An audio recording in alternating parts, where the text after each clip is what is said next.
ഒരു നടനെ സംബന്ധിച്ചിടത്തോളം ഒരു ആക്ടർക്ക് എല്ലാത്തരം വികാരങ്ങളും മുഖത്ത് പെട്ടെന്ന് അബ്സോർബ് ചെയ്യുന്ന ആളാണ്. കൂടുതൽ ഇമോഷണലാണ് മറ്റുള്ള ആളുകളേക്കാൾ.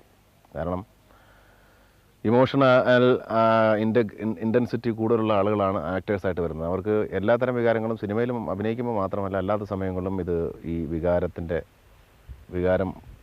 വികാരം അവരുടെ മനസ്സിലേക്ക് പരക്കുന്നുണ്ട്, അല്ലെങ്കിൽ പകരുന്നുണ്ട്. അപ്പോൾ ദുഃഖമായാലും സന്തോഷമായാലും അഭിനയിച്ചുകൊണ്ടിരിക്കുന്ന സമയത്ത് ഇത് ബാധിക്കുന്നു എന്നുള്ളത് സത്യമാണ്. അതിനാണ് സാധാരണ ചില ആളുകൾ മൂടിയാണെന്ന് പറയുന്നത്.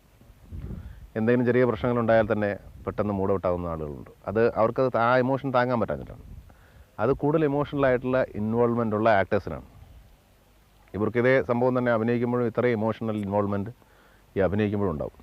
അങ്ങനെ കൂടുതൽ ഇമോഷണൽ ഇൻവോൾവ്മെൻ്റ് ഉള്ള ആൾക്കാർക്ക് സിനിമയിലുള്ള സീൻ അഭിനയിക്കുമ്പോഴും അല്ലാത്ത സമയത്തും പുറത്തു നിന്ന് അല്ലെങ്കിൽ പ്രതികൂലമായി വരുന്ന എല്ലാത്തരം ഇമോഷൻസും അവരുടെ മൂഡും മോശമാക്കും, മാനസികാവസ്ഥ തകരാറിലാക്കും.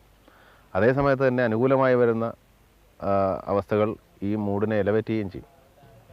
ഒരു ആക്ടറെ സംബന്ധിച്ചിടത്തോളം സുഖവും ദുഃഖവും ഒക്കെ അയാളുടെ തൊഴിലിനെ പ്രത്യക്ഷമായിട്ട് ബാധിക്കുന്നുണ്ട്.